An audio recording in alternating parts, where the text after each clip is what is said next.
किशन और मोहन दो जिगरी दोस्त थे। दोनों ही साथ पले बढ़े और साथ ही पढ़ाई लिखाई भी की, लेकिन स्कूल के बाद दोनों अलग हो जाते हैं। मोहन, हम दोनों आज अलग हो रहे हैं, लेकिन आज से ठीक 20 साल बाद इसी चौराहे पर मिलेंगे।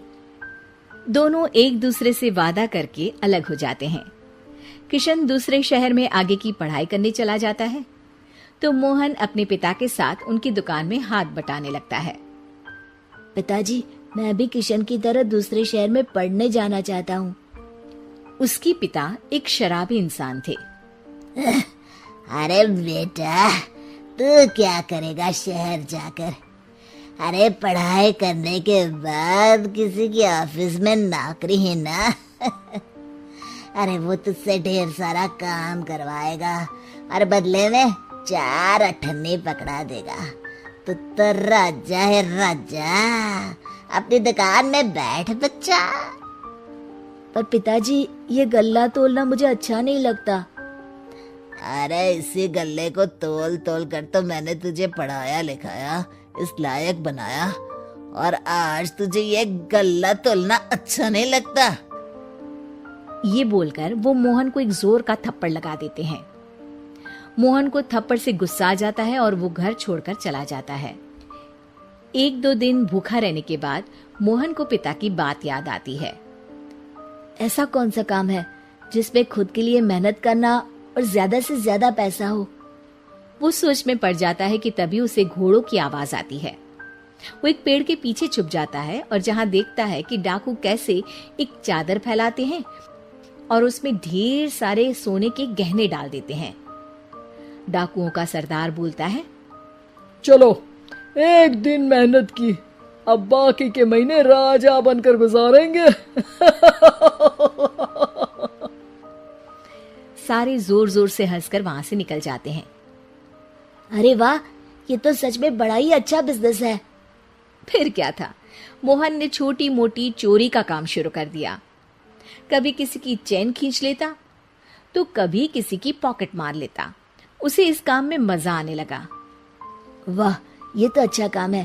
पिताजी ठीक कहते थे, कुछ नहीं रखा पढ़ाई लिखाई में, सारा वक्त पढ़ो, फिर किसी और के लिए काम करो, और महीने के अंत में वो पकड़ा देगा 4 अठन्नी। ना बाबा ना। धीरे धीरे समय बीतता जाता है और मोहन जाना माना चोर बन जाता है। लोग उसके नाम से कांपते और कोई भी पुलिस वाला उसे पकड़ ही नहीं पाता। सभी उसका चेहरा पहचानते, लेकिन वो कहाँ रहता है ये किसी को पता न था। फिर एक दिन वो भी आ जाता है जब मोहन को किशन से मिलने का दिन याद आता है। ओह, 20 साल बाद आज ही का दिन है जब मुझे अपने यार किशन से मिलना है। और फिर वो उस शहर में जाता है और चौराहे में खड़ा हो जाता है। काफी समय तक वो अपने दोस्त का इंतजार करता रहता है, लेकिन वो नहीं आता। मैं भी पागल हूँ, किसे 20 साल पहले की बात याद होगी। कुछ देर इंतजार करने के बाद वो वहां से जाने लगता है कि तभी सामने 2 पुलिस वाले आ जाते हैं और उसे गिरफ्तार कर लेते हैं।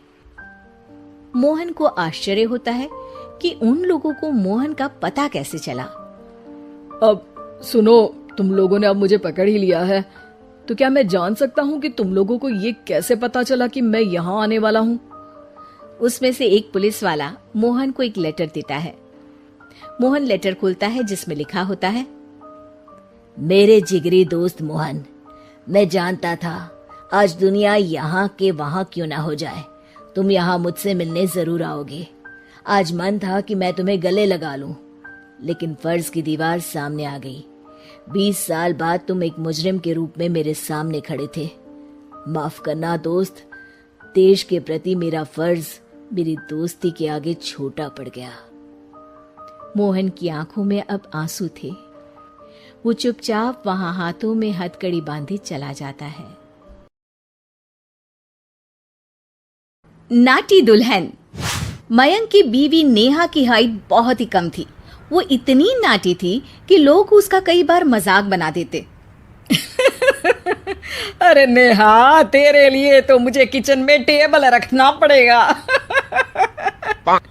माँ जी, इतनी भी नाटी नहीं हूँ मैं, और हाँ, हिल्स पहनकर तो बिल्कुल आपके बराबर आ जाती हूँ। अरे तेरे पापा ने महंगी कार का लालच दे दिया, वरना तो मेरे बेटे के लिए लंबी लंबी लड़कियों की लाइन लगी थी। क्या बताऊं तुझे, कटरीना फैल थी उनके सामने।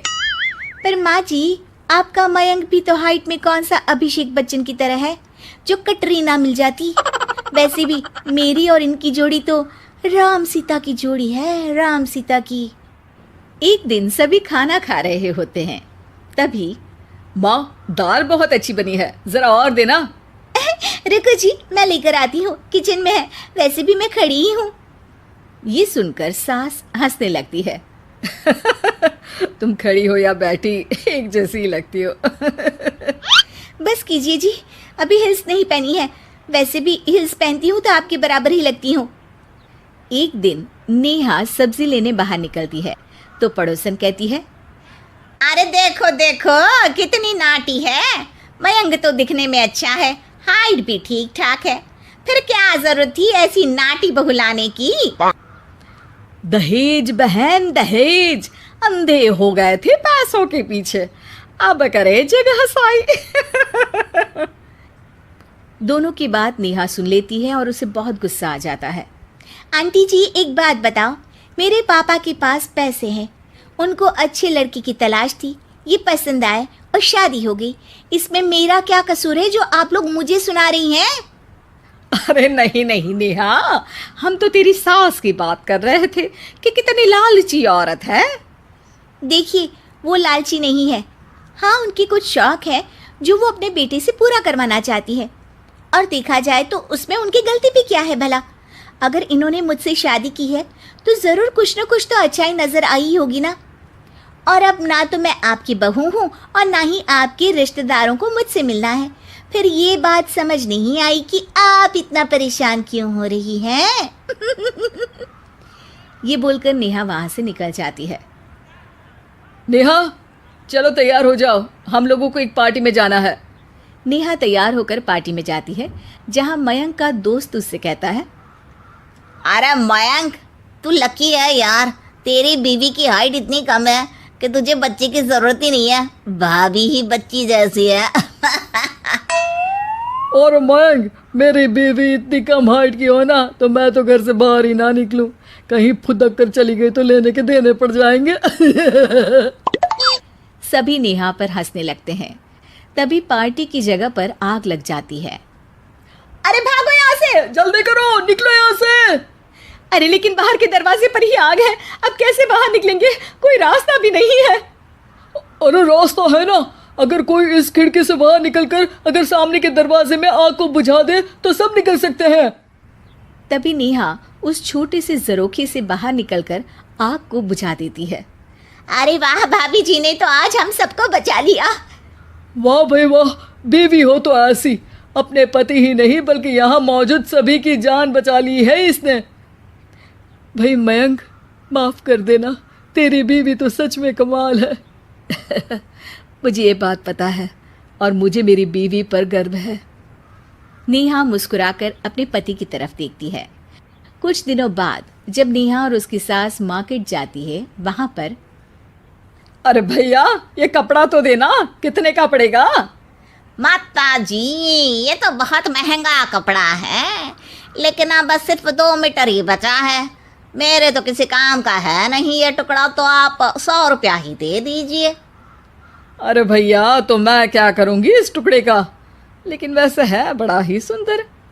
तभी नेहा बोल पड़ती है, इसमें तो मेरी पूरी ड्रेस बन जाएगी। ये कहकर वो कपड़ा ले लेती है। अगले दिन नेहा वो ड्रेस पहनकर सास के सामने आती है। अरे वाह नेहा, ये ड्रेस तो बहुत ही सुंदर लग रही है, बड़ी महंगी होगी ना? अरे कपड़ा तो मैंने ही पसंद किया था, बस पूरा नहीं था तो इसने ले लिया। सिर्फ 200 रुपये की ड्रेस है ये पूरी। देखो माँ जी, नाटी होने का भी कम फायदा नहीं है। जैसे तैसे दिन कट रहे थे। सास और पड़ोसियों के मजाक बनाने का सिलसिला चल ही रहा था कि एक दिन मोहल्ले से जोर जोर से आवाज आती है, हाय रे मैं मर गई, भगवान मैं क्या करूं। अरे क्या हुआ? देखते हैं तो सभी एक हॉल के सामने भीड़ लगाकर खड़े हैं। मेरा बेटा प्रिंस गड्ढे में गिर गया है। पड़ोसन जोर जोर से रोने लगती है कि तभी वहां नेहा आ जाती है।